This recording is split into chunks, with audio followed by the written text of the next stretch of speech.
আসসালামু আলাইকুম। কি অবস্থা সবার? কেমন আছেন সবাই? আশা করি এই প্রচণ্ড শীতের মধ্যে সবাই যে যেখানে আছেন মহান আল্লাহর রহমতে ভালো আছেন, সুস্থ আছেন, নিরাপদে আছেন। আলহামদুলিল্লাহ আমরাও ভালো আছি। নতুন দিনে নতুন আরও একটি ব্লগ ভিডিও নিয়ে আবারও আপনাদের মাঝে হাজির হলাম। আশা রাখছি আজকের এই ভিডিওটি আপনাদের কাছে বেশ ভালো লাগবে। ভিডিওতে যারা একটি ক্লিক করেছেন দয়া করে একটি লাইক দিয়ে ফুল ভিডিওটি কন্টিনিউ করার চেষ্টা করবেন।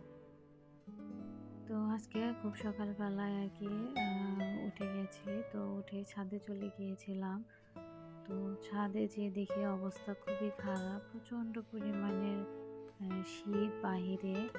তো আজ বেশ কিছুদিন ধরেই জনজীবন একদম অতিষ্ঠ হয়ে গেছে শীতের কারণে।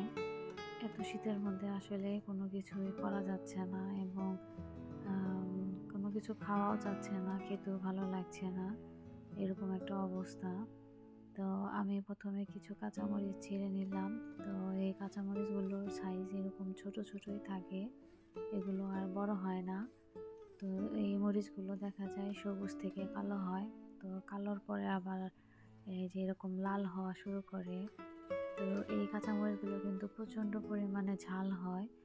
আর এই যে দেখেন ছোট অবস্থায় কিন্তু লাল হয়ে গিয়েছে। তো এই মরিচগুলোকে কি বলে আমি জানি না, তবে এই মরিচের সাইজ খুবই ছোট ছোট। তো আমার কাছে এত ছোট মরিচ ভালো লাগে না, কারণ এগুলোকে কাটতে আমার খুব বিরক্ত লাগে।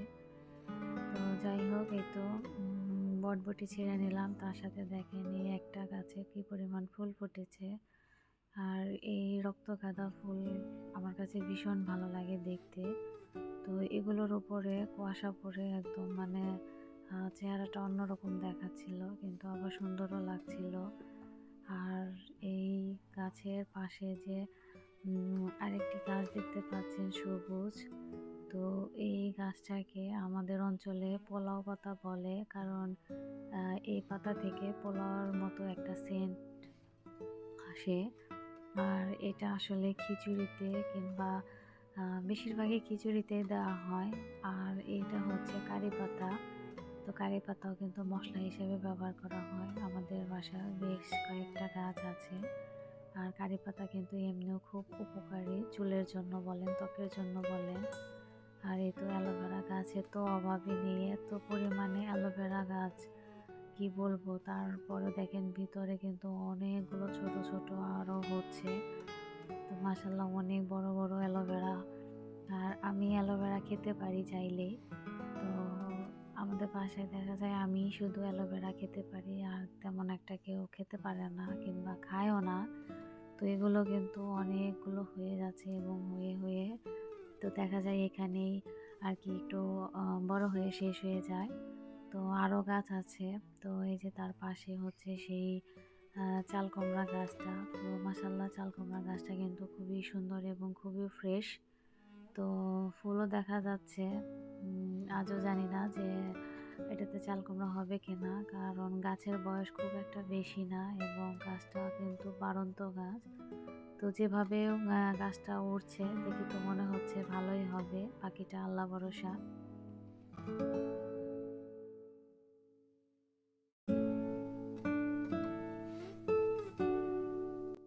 আর এই যে দেখেন পুঁইশাক গাছে যে নিচে পানির ফোঁটার মতো, এগুলো আসলে কি কুয়াশা নাকি বৃষ্টি বোঝা যাচ্ছে না। আর সকালে যখন আমি ছাদে উঠেছি মুখের মধ্যে কি যেন একটা পড়ছে, মানে বৃষ্টির ফোঁটাও না, আবার কুয়াশার মতো লাগছে না, কিন্তু গাছগাছালি কিন্তু সব কিছুই ভেজা। তো আমি দেখলাম যে এই যে দেখেন গাছের উপরে কিন্তু পুরো একদম পানির একটা ছিটা। তো অনেক অঞ্চলে নাকি বৃষ্টিও হচ্ছে, কিন্তু আমাদের অঞ্চলে ওই রকম মানে এটা কি বৃষ্টি বলবো না কি কুয়াশা বলবো বুঝতে পারছি না। তো খালি চোখে কিন্তু দেখা যাচ্ছে না, কিন্তু আপনি অনুভব করতে পারবেন যে আপনার মুখের উপর কিংবা হাতের উপর একটা কিছু পড়ছে, এরকম একটা অবস্থা। তো যাই হোক, প্রচণ্ড পরিমাণে শীত। আর এখানে আমার আম্মু মরিচ গাছের চারা মানে মরিচের বিচি লাগিয়েছিলেন। তো সেখানে সেই বিচি থেকে কিন্তু বেশ অনেকগুলো চারা হয়েছে। তো এখান থেকে চারা নিয়ে অন্যান্য জায়গায় আর কি লাগানো হবে। তো এভাবে বছরের পর বছর দেখা যায় যে আমাদের মরিচের গাছ থেকেই যায়, কিংবা নতুন নতুন মরিচের গাছ লাগানো হয়। তো বাজার থেকে মরিচ না কিনলেও আমাদের চলে।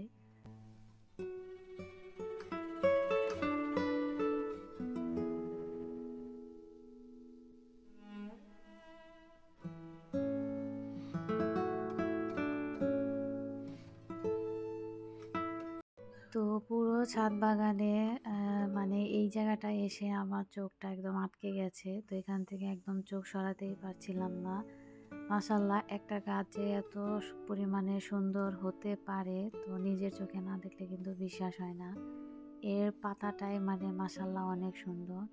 আর তার সাথে এই যে এই একটা গাছে কি পরিমাণ যে ফুল ফুটেছে আপনাদের কি বলবো।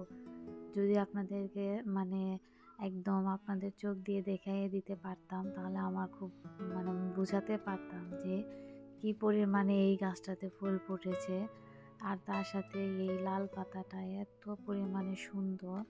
তো এই লাল পাতারও কিন্তু ফুল ফোটে ওই খুব ছোট ছোট, এবং সেটা হচ্ছে বেগুনি রঙের। তো দেখতে কিন্তু খুবই সুন্দর। আমি জানি না আমার মা এই গাছটা কোথা থেকে এনে লাগিয়েছেন। তো মাশাআল্লাহ, মানে আল্লাহ শুকরিয়া, এত সুন্দর একটা গাছ।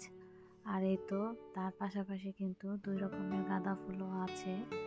তো এই গাঁদাটাও আর কি এই আশেপাশে গাছের জন্য আর কি ওইরকম বাড়তে পারেনি। এই যেখানে তুলসী গাছ, তার সাথে নয়নতারা গাছ আছে। তো একটা জায়গায় এত পরিমাণে গাছ থাকলে আসলে দেখা যায় একটা গাছ ভালো হয় আর একটা গাছ খারাপ হয়, এরকমই আর কি। তো যাই হোক, আমি কিন্তু ছাদে এসে সিম তুলতে এসেছিলাম। তো সিম তুলতে এসে কিন্তু এক একটা গাছের দেখে আর কি আমি থাকতে পারছিলাম না ভিডিও না করে। তো যাই হোক, 3-4 রকমের সিম লাগানো হয়েছে। তো অনেক ছোট ছোট সিম আছে যেগুলো আর কি বড় হবে। তো আমি শুধু বেছে বেছে বড় সিমগুলো আর কি নিচ্ছিলাম, আর ছোট সিমগুলো যাতে পরবর্তীতে খাওয়া যায়। তো এই যে এই সিমটা কিন্তু অনেক বড় হবে, তো এই জন্য আমি আর তুলে নিলাম না। আর শহরের সিম মানে বাজারে যে সিমটা পাওয়া যায় ওই সিম বেশিরভাগ কিন্তু এই যে এইরকম সিমও কিন্তু পাওয়া যায় ঢাকা শহরে। তো এরকম সিম কিন্তু ঢাকা শহরে যেটা পাওয়া যায় সেটা আমার কাছে ভালো লাগে না, কেমন যেন লাগে। মনে হয় যে ওরা আর কি মানে খুব বড় করে আর কি সিমগুলো তোলে। আর এই যে দেখেন এই গাছের সিমগুলো কিন্তু একদম ফ্রেশ, এগুলো কিন্তু একদম নরম। তো রান্না করলে কিন্তু একদম সাথে সাথেই আর কি নরম হয়ে যাবে। তো এই সিমগুলো দেখতেও কিন্তু ভালো লাগছিল। আর এগুলো একটু কালচে টাইপের, মানে কালচে টাইপের হলেও একটা গ্লেজ দিচ্ছিল, দেখতে কিন্তু খুব ভালো লাগছিল।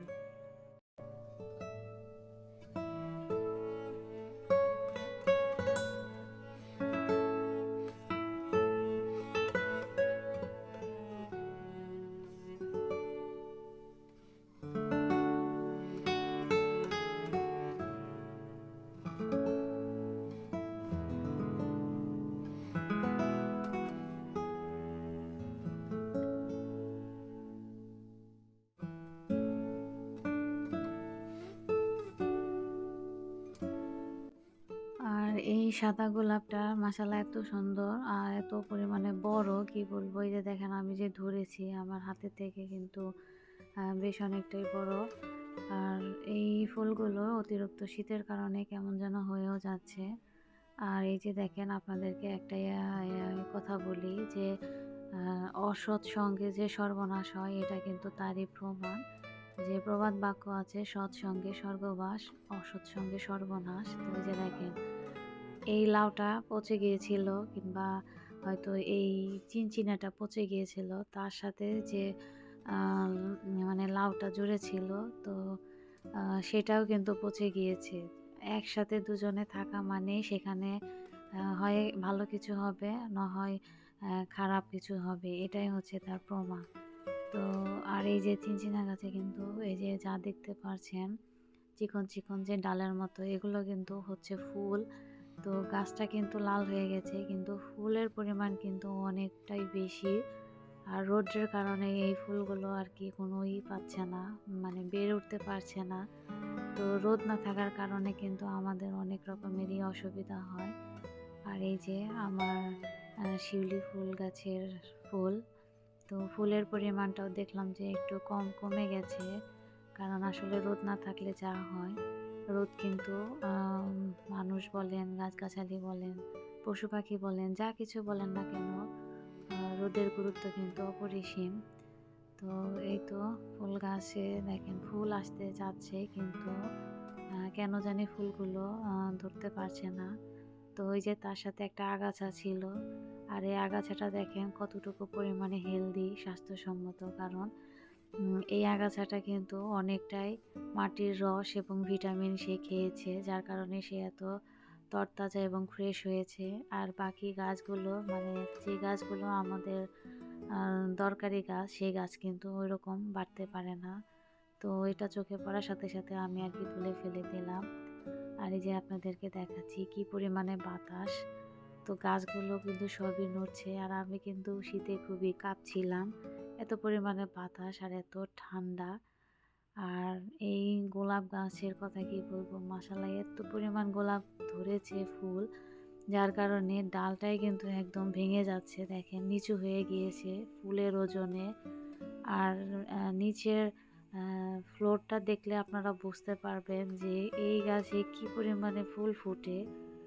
প্রতিনিয়ত দেখা যায় ফুল ঝরে পড়ে, তো সেই পাপড়িগুলোই আর কি নিচে পড়ে আছে। তো আমি ডালটাকে তুলে একটু উঠিয়ে দেওয়ার চেষ্টা করছিলাম, কিন্তু ফুলের ওজনে সে থাকতেই চাচ্ছিল না।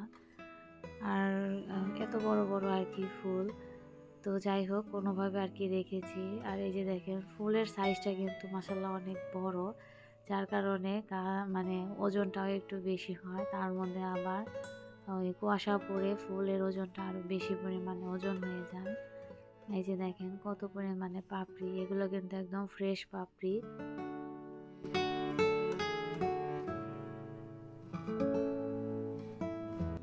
যাই হোক, তো ভিতরে এসে দেখি বাচ্চারা এরকম পড়াশোনা করছে। আসলে ওরা কি করবে, একবার পড়াশোনা করে একবার মোবাইল দেখে। তো যাই হোক, আমি কিন্তু ভিডিওর একদম শেষ পর্যায়ে চলে এসেছি, আজকে বিদায় নিচ্ছি। তো ফিরে আসবো আগামীতে নতুন কোনো ব্লগ ভিডিও নিয়ে। সেই পর্যন্ত আপনারা অনেক বেশি ভালো থাকবেন, সুস্থ থাকবেন, নিরাপদে থাকবেন।